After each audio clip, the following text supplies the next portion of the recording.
Gentlemen, welcome back to the Festus Fantasy Football Forum on the Fantasy Jacks podcast. This is week 11. Week 11 of the forum this year, guys. It has flown by, and it is ultra competitive right now. I mean, I know last year it was super competitive, and we made that a point. But this year, you could argue it's even more competitive. So many 6-4 teams, so many teams right on the cusp of making the playoffs, and only 3 weeks left to play. 11, 12, 13, 4 weeks left to play. It's going to be really interesting to see how this season ends. A lot of moves were made, actually. A really big move made on Sunday night between two managers, both trying to make the playoffs. So we're going to get into that.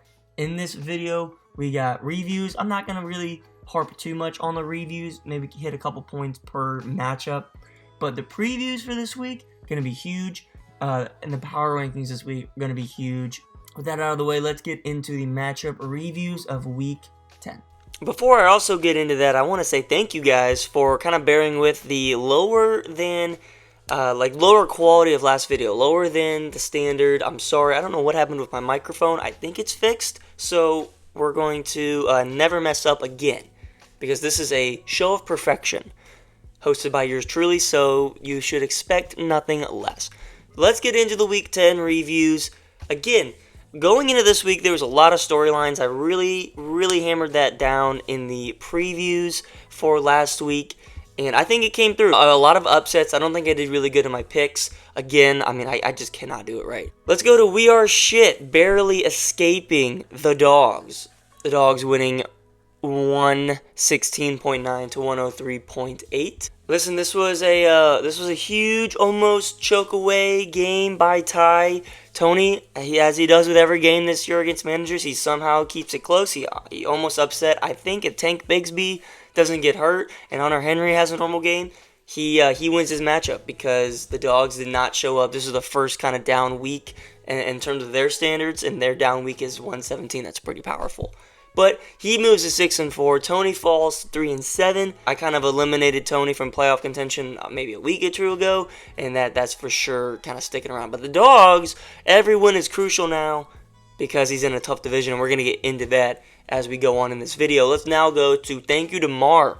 Upsetting, I'd say, off to Grandma, 115.62 to 83.78. And guys, this is where the big move, the big storyline occurs, because Derrick Henry is now on the move to Team Didi. He packed his bags, rolling with a kind of a zero RB strategy here with Chase Brown and Jalen Warren and Chuba Hubbard. So it's going to be, I think he needed to round out his team more. Again, we'll get more into it, but this game, it didn't really matter regardless, because Derrick Henry only put up 14. He still won by almost 40 points. So very impressive there. Off to Grandma, he's fallen into the pits of despair.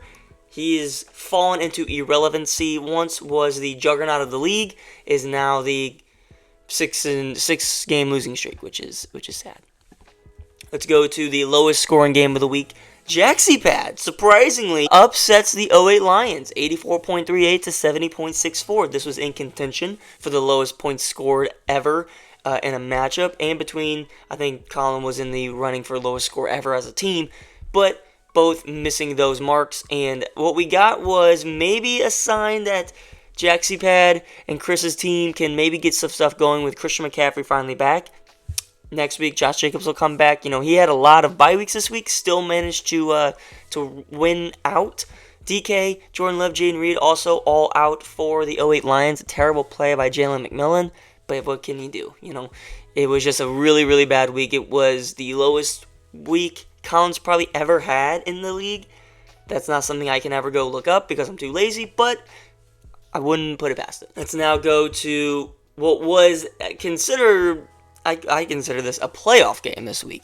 Team Didi taking down Bear Down, 139.68 to 76.24, an absolute ass kicking, and I think, and a lot of people agree, or a lot of people said, I agree, was the first playoff game, and it was not a good showing for Bear Down. Team Didi is firing on all cylinders. Again, he just traded Chuba Hubbard, Cortland Sutton, and Calvin Ridley to Dom's team for basically Derrick Henry.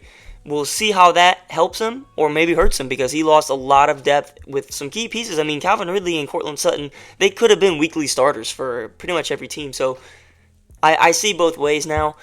And as for bear down, I mean, where is the good part of this team?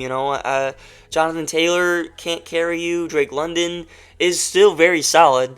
I still like Drake London, but everyone else just falls way short. I feel like you're having these bust weeks way more than you're supposed to as one of those top tier teams. You're hanging on by a thread in the division, but Austin, you moving to 6-4 in that tough East division. Let's go to the final Sunday game, and it was the Guardians of your mom's house taking care of business against Killer Offseason, 145.78 to 96.24. And this is really off the back of Jamar Chase's 55-point game. Scoring was, I'd say, pretty much really far, really down this week. When you look across the league, only one other game had a guy go over 125 points, and that was Team Didi. You could 120 for Chubb Check too, but everyone else was completely under that mark, and that hasn't happened in a while. So scoring was just overall down. If you had Jamar or Joe Burrow or Lamar, you went over this week. When you look at Jaden Daniels and Dalton Kincaid and CeeDee Lamb, it was just a big old stinker, big old shit show. However, he does move to 6-4 and reclaims the highest points for in the league. And Killer Offseason, although had a great performance from Kyler and Cooper Kupp, I'd say. It just wasn't enough to get the job done. Not his fault he had to go against Jamar. It's just bad luck. 4-6, though. And now we go to the primetime game. Again, I'm sorry I didn't really get videos from this. I was just completely late on it because we did the first take, so I didn't get actual videos from these guys. But I think this next week we're going to for sure do that, so trust me. Later in this video, as next week. But Can't Chubb Check takes down Breece's backpack, 123.9 to 98.04. One of the more susceptible games for Can't Chubb Check. He's been a little bit more susceptible recently, but like I said, if you had Lamar, Jamar, or Joe Burrow, or Chase Brown, you pretty much won this week because that was just scoring was way down. No one on Jay Gill's team scored over 20 points, and although it was the same for Can't Chubb Check, he had Lamar scored 33. So, again, it's just one of those weeks. It did come down to Sunday Night Football with David Montgomery and Amon-Ra St. Brown, but obviously they got the job done, as they always do. An unfortunate situation for Jay Gill. Aaron Jones might be injured. That's not going to be good for his team, especially with Kareem Hunt's job potentially being lost with Pacheco coming back. I think it's this week or maybe next week. I don't know, man. Breece's backpack not looking too great, but we'll get into all that and more in the previews and power rankings. I'm going to still touch on all those topics. Alright, with that out of the way, guys, let's head on over to the matchup previews for Week 11. Alright, guys, let's get into these motherfucking previews for Week 11. Sorry, I came at y'all a little bit intensely there, but I'm just pumped, man. I am super pumped. Want to point this out? Another bad week on the picks. I went 2-4 on the picks, but this week I'm so confident. I'm going to be going 6 for 6. I'm going to get my season record back up to even because right now I am 27 and 33, which is, that makes sense. Not been my best year. If I went back, I think I'm way behind schedule, so that does suck. We got pretty good primetime videos. Gonna be getting to that. It's a pretty good matchup. Gonna be debuting something a little bit different for the primetime, so be excited for that. But let's get started, guys. 0-8 Lions taking on Off to Grandma. A very low projection total for Off to Grandma. Right now, it's because Malik Neighbors isn't in, so whenever you put in JSN or whoever, it's gonna be about a 5 to 6 point projection advantage for Colin Doyle. He picked up Pookie, which is awesome. Good for you, Colin, because he's going to be so great, and I love him. But hopefully, in better news, DK Metcalf comes back this week. Hopefully, like I said, and hopefully that's good. He's sitting Jordan Love, so the pack stack is no more, it appears. Jonnu Smith maybe plays this week over Sam Laporta. I wouldn't hate that. But here's the big news that was just released actually today as I'm recording this. Josh Downs is... Well, he's not hurt. He just might get hurt because Anthony Richardson is playing again, as in he's the starter. So he's going to be back to, putting up 1 or 2 catches a game. Sometimes they're going to be bombs for touchdowns, but it's not going to be the 7 for 11 like it was with Joe Flacco, or 8 for 8 or whatever it was. Who do I have winning this game, though? I'm going to go with Colin. Not going to sugarcoat it. I just can't trust off to grandma. I mean, look, 6 straight losses. The record for most losses all time, like in a row, is 8. So off to grandma, kind of going for a record here unintentionally. And again, it's not because his team is bad. For some reason, it's just not structured right. You know, CJ Stroud's bad, no tight end. Your wide receivers are boomer bust, it appears. And no one with that really, really high ceiling. Besides, ironically, Darnell Mooney for some reason. You know, A.J. Brown hasn't really been that guy this year, but maybe he gets going this week against Washington. I don't know. Malik Neighbors cooled off. You know, it's just not structurally sound, especially when Kyron Williams can't go off for 30 points and carry you. So fantasy football is just the greatest thing ever created.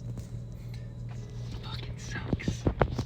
No, I'm just kidding. I mean, you know, I can't do much about it. I mean, I've dug myself in this hole. It's time to try and dig myself out of it. So far, I'm winging it with the team I got. Looks great on paper. Not so much fantasy-wise, but that's all right. I mean, any trades that I've spoken about to anyone about or have been sent my way, I didn't like much. I don't know. I haven't really cared. But I mean, what can you do about it? Yeah, like I said, dug myself in this hole. Got to get myself out, but probably just gonna stick with what I got. See how it goes. If I don't make the playoffs, fuck it, whatever. I'll make it one fucking year, hopefully. Because right now the East Division is quite close, and that sucks because Austin made his comeback, and now he's above me, and Ty's also above me, and Jackson's team is just whatever. But it's all right. It's all right. We'll get there at some point. Can't ask much more of what I've got. If I have any trades sent my way that I end up actually really liking, then I'll probably hit that accept button. But for now, I think I'm just going to stick it out, ride with them, see what happens. Been saying it for weeks, hoping for the best, and obviously that hasn't helped much, but that's okay. Well, you know, we're making do. It's fine. Just, whatever. At this point, just gotta put our heads down and get to work. And see where that gets us. Like I said, don't make the playoffs. Fuck it. Whatever. Don't care. It's fine. I'm not too worried about it. I'm doing a lot better in the Mizzou fantasy back over here. So, I mean, whatever. Other than that, I'll say what I always say. Good luck to everybody this week. I mean, I don't even know who I'm playing this week. I haven't fucking opened the app, so whatever. It's fine. It's fine. We'll figure it out. But, yeah. Good luck to everybody. I mean, I'll see what I can fucking do. Let's go to Breeze's backpack taking on Killer Offseason. 6-4 and 4-6. Pivotal matchup here for Killer Offseason if he wants any shot to get back into the playoff race. I'm kind of projecting right now the lowest record that will be in the playoffs this year is 7-7. And it won't be a 7-7 as in a wild card. It's going to be 7-7, funny enough, as a division winner. It's so somehow, some way, Judson has to win out from here. And it starts with taking on Breeze's backpack. Going to be a tough game for sure. But Judson, I think, has some pretty good matchups, and Jay Gill doesn't. You know, especially some injury concerns to George Kittle and Aaron Jones. There's a lot of areas where Judson can pull off an upset. 9 points at a disadvantage on the projections, but guys, I'm going to call it right now. My upset pick of the week is going to be Judson. Okay, love Devon Achane, love JK, love Jacoby Myers this week. Those three guys I think are going to play great. I think Patrick Mahomes is going to play great because it's against Buffalo. And when you look at the other side, you know, Aaron Jones probably not going to do well. TJ Hawkinson was maybe going to have to play tight end this week, so then who do you put in flex? I don't know because Legette's on bye, Algiers a backup. You got to put in Xavier Worthy, and I guess that wouldn't be too bad considering he has Mahomes, but you know, you just lose value there. There's just not a lot of great areas to attack this week if you're Breeze's backpack. So I'm going with Killer Offseason. I'm going for the upset pick, okay? And controversial maybe, but I gotta call it how I see it, and that's how I see it. Let's go to the Guardians of Your Mom's House taking on Thank You Tomorrow, a rematch of the championship game 2 years ago, where Damar Hamlin literally died. It's got a 128 to 104 point projection. It's a kind of a big disparity. I don't know if it's the biggest on the week. However, it is the only other 128 point projection total. And this is actually a huge step back from recent weeks when the Guardians were 140, 140, 130. It hasn't been 128 in a few weeks now. And why is that? Well, James Conner's not playing. He's on bye. But, as we all know, the trade between Dom and Austin has concluded. So when you look at this new look Thank You Damar team, he doesn't even get to use Chuba because he was on bye. So that's kind of a bad play there. But Calvin Ridley and Courtland Sutton are getting the starts this week, which is good. So running back room doesn't look sexy by any means. A wide receiver room, again, not sexy by any means. No Wandale this week. The thing is, it's more of, I would say, a well-rounded team. So in the sense that he needs to win at least 3 more games to make the playoffs. Like I said, I think 7-7 is going to do it this year, and it's going to be from a division winner. He needs to be a more well-rounded team. He just had nobody in the flexes. And when you really think about it from an objective standpoint, I do think it was a fair trade considering Chuba, Sutton, and Ridley are all doing really good right now. Now, will they continue to do good? I don't know. When you lose a guy like Derrick Henry, your team's obviously going to take a hit, especially in the projection total, not even getting Chuba this week, so it's going to hurt him. Going up against the Guardians, Jamar Chase against the Chargers, I don't love. Kamara against Cleveland, I don't love. Kincaid might not even play this week, which I handcuffed Dawson Knox just in case. I don't know if that's a good play or not. And then Travis Etienne having to play against Detroit, it's a terrible matchup. And also, he just sucks. This is actually a really, really scary game if you are the Guardians, because when you look at Tyler and Austin and their matchups, it's almost a must-win, considering everyone's teams, everyone's competition right now. You definitely cannot bust. Am I going to give this to the Guardians? I am. I think they're going to just be able to do it. I think Thank You Damar has had a couple really good weeks. I think they're going to mellow out this week around 100 points. And the Guardians, although can 100% do the same thing, I think their floor right now is about 110, 120. That's how I kind of see it this week. So I had the Guardians going over Thank You Damar this week. And now, let's go over to the kind of the toilet bowl of the week. Jack C-Pad taking on We Are Shit. And look at Chris's team back up to 111 projection. No one on bye this week. Everyone's going to be playing. Super excited for him. And then when you look at We Are Shit, kind of the same deal, except Marvin Harrison and Rashad White on bye. So he has Jerome Ford and Elijah Moore having to step up, which is that just sucks because especially for Jerome Ford. I mean, if T. Higgins is injured and doesn't play this week, I don't know what this team's going to do. So I'd almost say it's an automatic win for Chris, but I don't want to be super unrealistic. I mean, Tyreek Hill can have a bad game. Josh Jacobs could have a bad game. Mark Andrews could have another, he could come back down to earth. Going out with some pride is never a bad thing. Plus, it can help you with your draft position next season. So, but regardless, I'm going to take Chris on the win this week over Tony. Let's go to the final Sunday slate of games here. And I got the Dogs taking on Bear Down. Right now, it's 119 to 107. For this week, I think the main storyline is, will Najee Harris play because he was injured last week? I do think he'll play. But B, Russell Wilson is going to be getting the start this week for Bear Down because Baker Mayfield is on a bye and Caleb Williams was terrible. So he picked up Russell Wilson.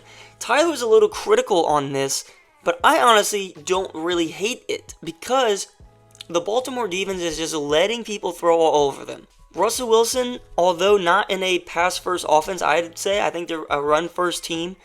With a banged-up Najee Harris and a high-flying offense in Baltimore, I think Russell Wilson's going to have to, if they want to win, he's going to have to throw for 300 yards. He's going to have to throw for 3 touchdowns if they want to win.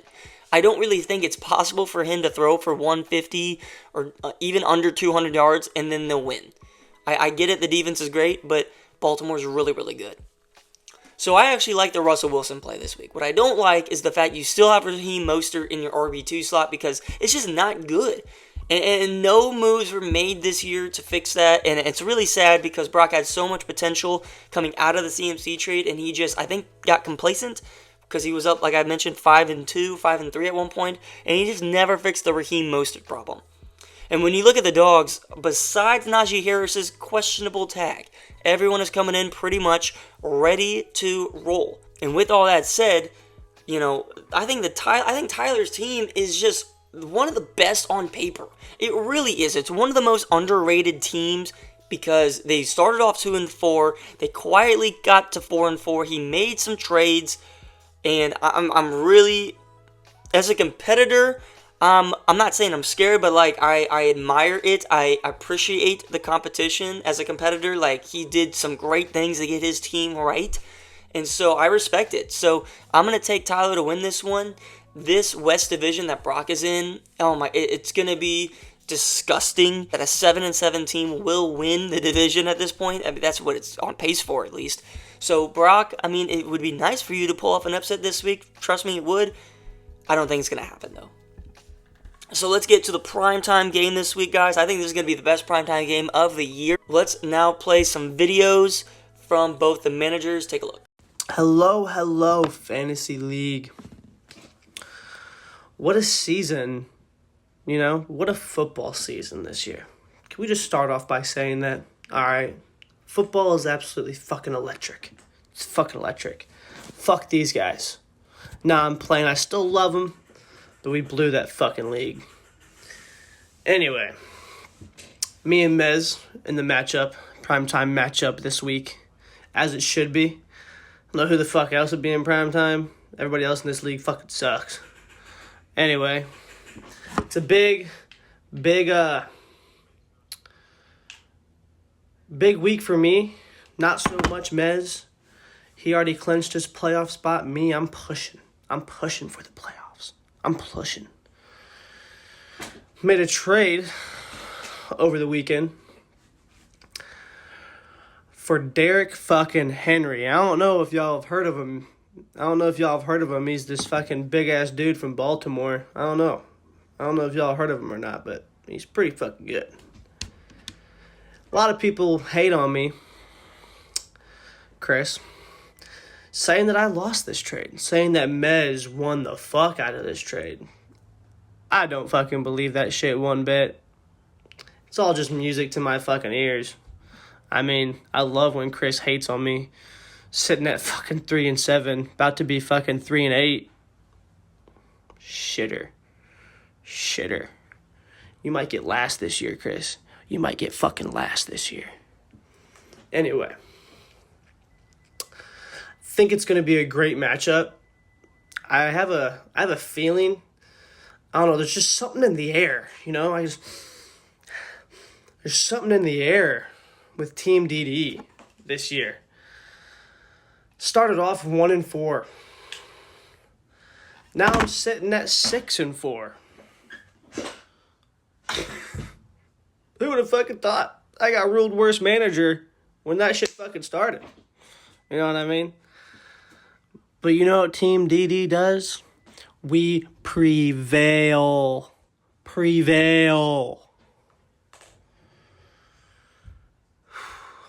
I'm getting amped up. The blood's flowing through my fucking veins. I'm gonna stand up. I don't fucking know. You know what I'm saying? Fucking stand up. You know what I mean? I'll sit back down. I'll keep it light for this week. Anyway, I want to say good luck to my team. Fuck everybody else. Mez, we're coming for your ass. In primetime again, this week against Austin, it's going to be a free win. We get free wins all year. But even though Austin's got less points than I, he's been getting free wins too. So I got that for you, Jax, and him. It's going to be light work. All right, thank you so much, gentlemen, for sending in your videos. It's always a pleasure to hear from two of the better managers this season. But guys, as we have been doing, before I get into the breakdown of this game, I want to go all the way back to their matchup history as we've been doing. I think it's been a pretty fun success. I think that people are enjoying it. So let's go all the way back to 2021. 1. So in 2021, these managers met in Week 8, and it was Team Didi beating Washington Foreskin at the time, 153.2 to 115.66. A very high-scoring affair, if you'd like to say. These managers did not end up meeting again until 2022. And again, I don't know why some matchups in primetime now are so, like, once a year. I think it's crazy, but they only met once a year. It's the same schedule as it has been, but in this one, Team Didi took down Washington Foreskin 130.3 to 100.98. So now the record between them all time is 2-0 for Team Didi. So as we know, Team Didi didn't make the playoffs. Mez did end up making playoffs that year, but we didn't get to see them again face off until 2023, where it was Team Didi beating Chub Checker at the time, and you guys won't believe this, 98.7 to 98.6. Was it the lowest at the time? I don't remember when the Brock-Chris matchup was, but this was like unconceivable at the time. I didn't put it in the record book. I probably should have. I would imagine it's third because before them it was .08. So I'd imagine this is the third closest one all time. Again, not for sure. But Team Didi, coming into this matchup, 3-0 against Mez all time in their matchups. Again, they only play once a year. I don't know why. Will it be the same this year for Team Didi? When I go to the breakdown of Can't Chub Check taking on Team Didi, it's 128 to 116-ish. We still don't know for sure about Nico Collins. I do project him to play, though. Listen, no Tyrone Tracy this week, no K. Dotton this week for Can't Chub Check. On the other side, pretty much everyone's ready to go except Bucky Irving out on a bye. Derrick Henry, no surprise here, is the big move for Team Didi. When I look at Team Didi's new squad, Jalen Hurts, James Cook, Derrick Henry, Nico Collins, and Brock Bowers. Isaiah Pacheco coming back in about 3 weeks totally. But those first 4 guys, it's intimidating, for sure. I think across the way you got Lamar, Mixon, Amon-Ra, David Montgomery, or Kenneth Walker, whatever. That's intimidating as well. But man, Team Didi, as a competitor, it sucks because he's in my division, and obviously I want to win it. But he made a great move here. Mez is not getting it easy, on his path to potentially the best record ever. And on top of that, guys, he's actually on record watch this week. He is in line to tie the longest winning streak of all time. He's right now at 7. The longest of all time was 8, set by Tyler in 2021. So Mez is, this week, in track to break the all-time win streak record. Tie it. So that's a big thing to play for. If you drop it, no big deal. You're already locked up for the playoffs. But it's pretty cool to be put into the record books, Although you get Derrick Henry, although you have Nico Collins coming back, it's Can't Chub Check, bro. I mean, this is just one of the best teams we've seen in a long, long time. In terms of regular season domination, I don't even remember what it's like for Mez to lose or how he can lose because, again, he's on a 7-game win streak. He's going for that record. When he had Joe Mixon hurt, he won games. When he had Kenneth Walker hurt, he won games. When he had Davante Adams not playing, he won games. So the times to take advantage of Mez in whatever way you kind of want to, it's already passed. Everyone's healthy now. Everyone's here playing. The only way to derail this season, in my opinion, is if Lamar got hurt or he, chilled the fuck out, because he's playing insane. That's the only way at this point because it's very unlikely that Mixon or Kenneth Walker or Davante Adams or Amon-Ra or whoever get hurt again. So Mez is ready to go. And it's very unlikely that they all bust in the same game and he scores under 100 points. I don't think it's possible for Mez to score under 100 points. In fact, I think I went back and he hasn't scored under 100 points. I think Tyler had a really good idea, and it was that I should do spreads, I should do over-unders or something for the primetime games, and I think I'm going to do that. So when you look at this projection total right now, okay, and this moved from last night, but I'm going to redo it for today as I'm recording this. It's 128.2 to 116, right? I'm going to do all things considered about what I said about Team DD's team. But I'm going to do Mez to cover a 13.5 point line. So I think he's going to win by 14 points this week. Last night it was 14.5. It moved as of this morning, so I'm going to roll with it.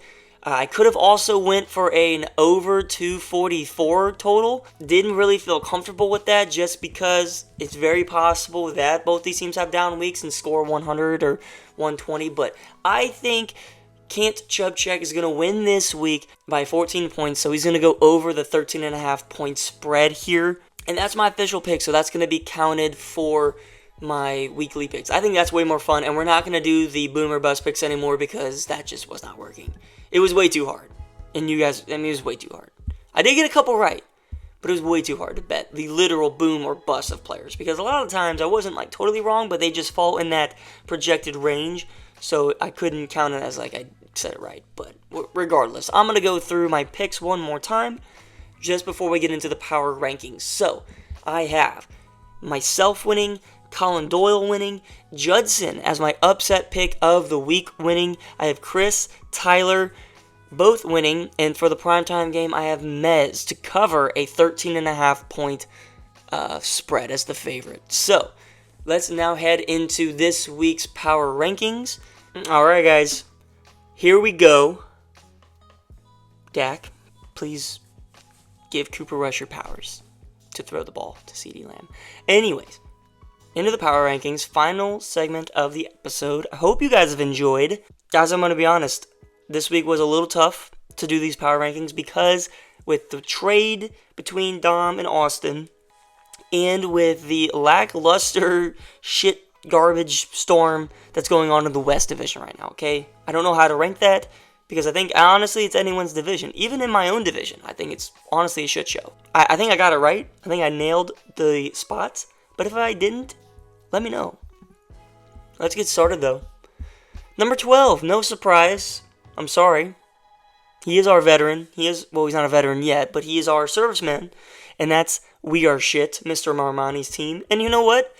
I'm not hating on the team. He's pulled up some pretty great moments this season, right? He was the first to take down AJ's team, I think. He took down my team, two of the top teams at the time. And then he beat someone else that I'm forgetting. But he's had some good moments this year. It's just I think unlucky for sure. I think he got screwed over with Christian McCaffrey, as everyone does. I don't blame him for trying to do the things that he did. Is it still possible for him to make the playoffs? I think so. I don't even know the percent chance to make the playoffs. I literally think it's 1%. It's technically 4%, which is insane to me. But he's got a 4% chance to make the playoffs. That means he's not. Number 11, funny enough, is the only guy below a 4% chance to make the playoffs, and that is Chris's team. Why do I have him above Tony? Well, because CMC and Tyreek Hill are premier players. I do think he has a well-rounded team with Josh Jacobs in there, Nick Chubb, Cedric Tillman, and Mark Andrews. Quarterback situation's been terrible. However, somehow, some way, when we're going to look back on this team, we're going to say, how did a team of Christian McCaffrey, Tyreek Hill, Josh Jacobs, and Mark Andrews finish? I project maybe 5-9 if you want to get really generous. And it's going to be a hard story to tell around the campfire, Chris, but again, not your fault. You got sucked into the Christian McCaffrey trap, and I think this is a lesson moving forward that when there's a universal number 1 overall pick, there is no universal number 1 overall pick. At number 10, holy shitballs, a fall from grace. We have Off to Grandma. I mean, this is the number 1 ranked team. Guys, there's only been 3 number 1 teams this season. Okay, Judson, AJ, and Mez. AJ is now the 10th ranked team in this league. And he wasn't just like a one-off. He was there for 4 weeks. Only Mez has tied that. So AJ with a fall from grace here. Is this team bad? No, but maybe it is, actually. Maybe it's so overrated. CJ Stroud's not a good fantasy quarterback. You have no tight end. Malik Neighbors was great to start the season, and he's really let you down. A.J. Brown's been a disaster just because he's not been healthy, and honestly, the Eagles don't need to throw the ball this year. They can just keep running it with Saquon or Jalen Hurts. I mean, it's just the truth. You've just gotten, honestly, screwed over in a lot of senses, and You can blame that on the fantasy gods, or you can blame that on the football gods, or you can blame it on yourself. Whatever you want to do, whatever helps you sleep at night. At number 9, I have killer offseason. Moving on up again, 12% chance to make the playoffs. If somehow you can get another 7-7 team to sneak into the playoffs, you got to start scoring a ton of points. Luckily for you, Devon Achane and Cooper Kupp are back healthy. They can probably get you some points. You know, they can maybe amount to, if you can average, I don't want to say anything for certain, but if you can average 120 points every single week and finish 7-7, I think you'd actually have a pretty good chance to make the playoffs if there's more than one 7-7 team. It gets a little complicated because there's so many 6-4 teams, but I think it's possible. Okay, now let's go to number 8, a division leader, but it's definitely not a division leader. You know, it's more of a just whoever can crawl to the finish line first. But I have Bear Down. Not happy with Bear Down's team. Not happy with the scoring.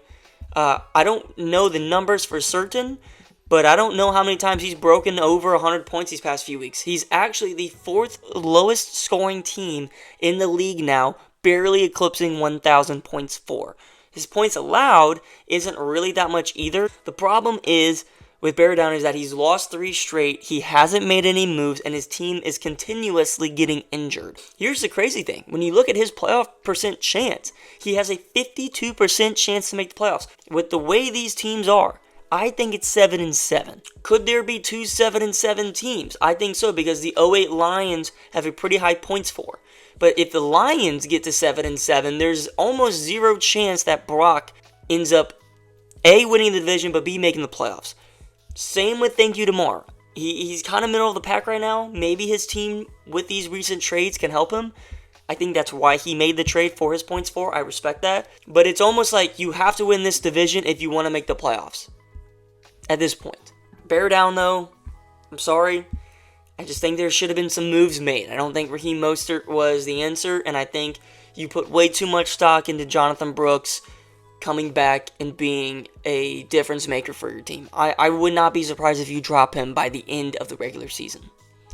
Number 7, I have Thank You Tomorrow. I was very critical at the Sunday gathering of the DeMar and Austin trade, because it's like, how can you trade your number 1 running back? How can you do that?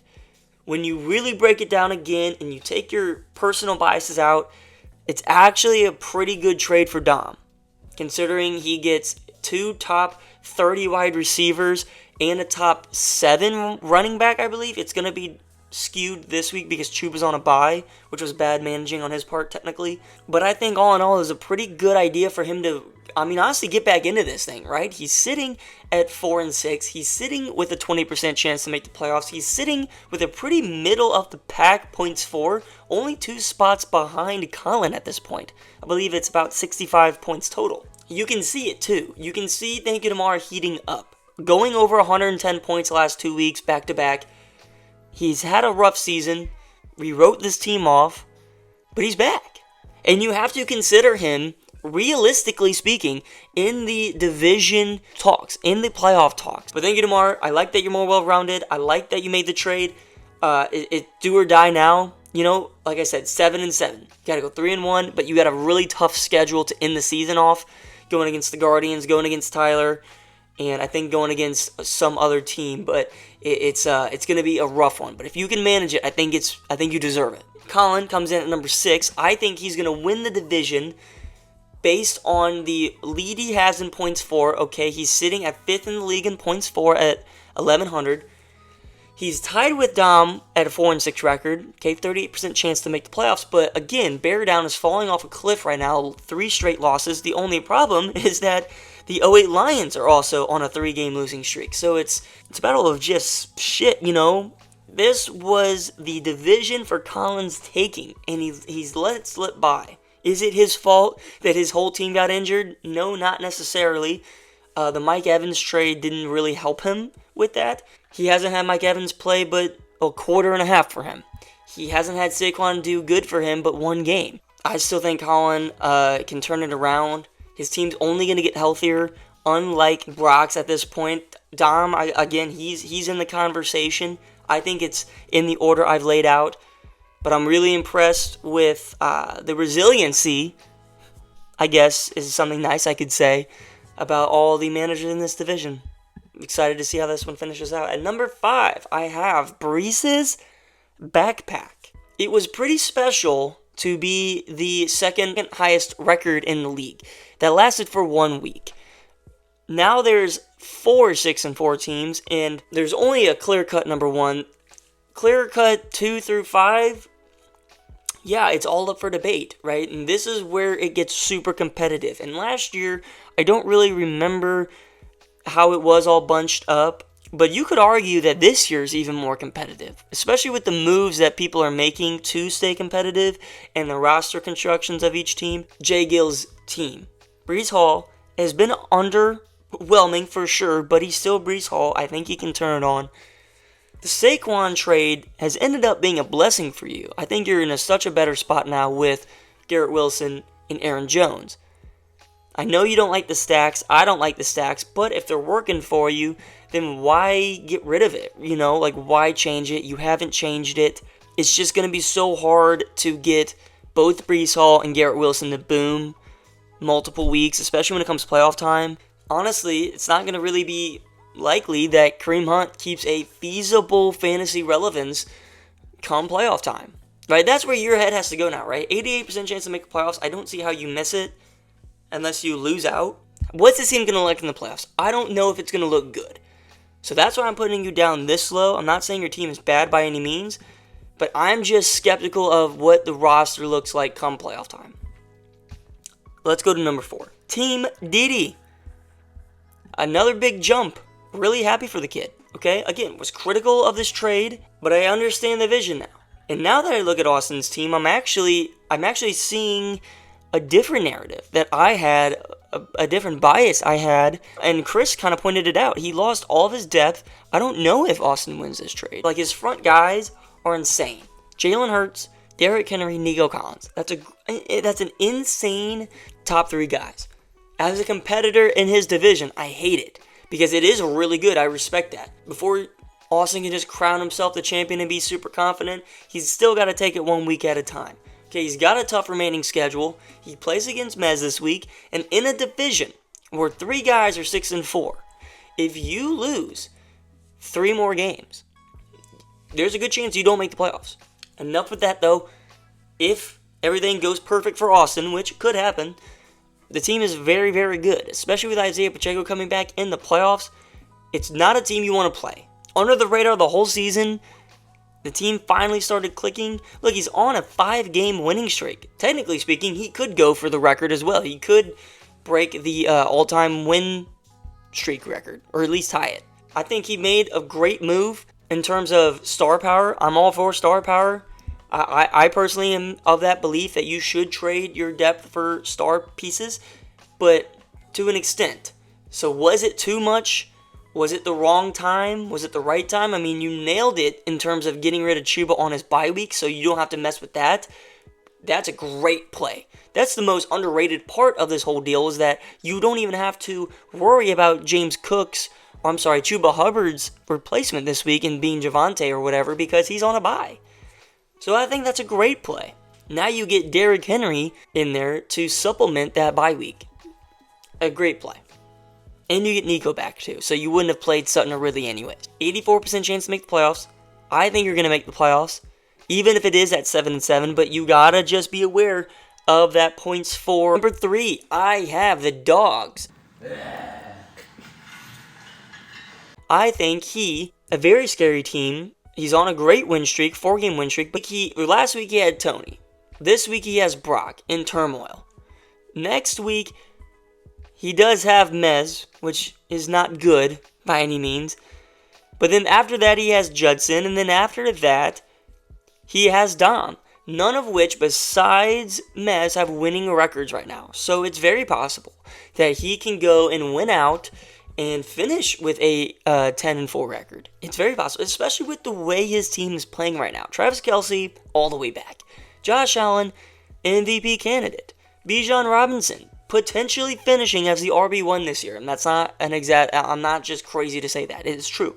Justin Jefferson, Still not had that huge game for him yet, so it's coming. The only problem right now is Amari Cooper and BTJ, Brian Thomas Jr. You could throw in Jameson Williams if you want to, but we kind of know what he is. We really don't know what Amari Cooper and BTJ are right now, especially with Mac Jones being the quarterback now, and Amari Cooper's just not healthy at the moment. It might be one of those situations where we don't know about Amari Cooper until playoffs. And if that's the case, then I would be worried for sure. But we just don't know yet. So the Dogs are dominating people multiple ways, but he's doing it in a low-key manner because, again, we just don't know the full potential of this team yet. We just don't. We don't know what the full potential is when he plays all the right guys in a week, or when his guys are fully, scripted to play good.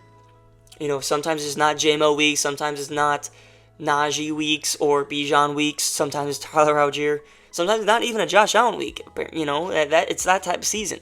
So we don't know the full power of this team. When it comes playoff time, will we get it? Because it's do or die then. I'm really loving the Dogs, though. You go back and you look at the recent scoring performances. 117. He's had, we talked about it last week, but 140, 137, 120. When I say he hasn't seen his own full potential, 140 is not this guy's full potential. I promise you. It's not.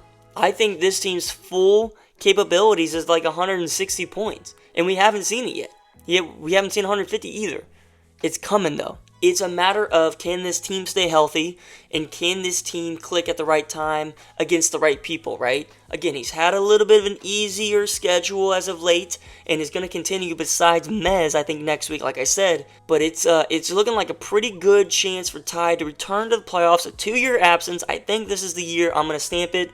91% chance to make the playoffs according to ESPN. I agree. So I'm looking forward to seeing the Dogs in the playoffs.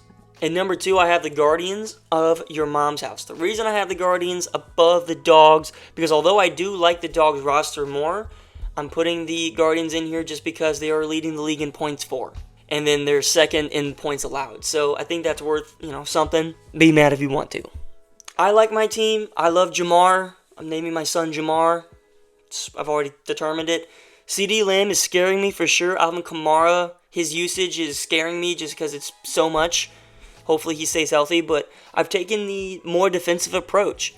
Jaden Daniels is cooling off. Traded Joe Burrow earlier in the season. I hope that didn't come back to bite me. When it comes playoff time, which I do project this team to make the playoffs, he has such a points for advantage that even if he falls to 7-7, I say he, I mean me. Even if I do fall to 7-7, I think I will make the playoffs, and just by points for tiebreaker alone, unless something catastrophic happens. I'd like to just win the division, but man, Team DD and the Dogs are making this incredibly difficult. I blame myself too. I've gone on a roller coaster, win one, lose one, win one, lose one this season.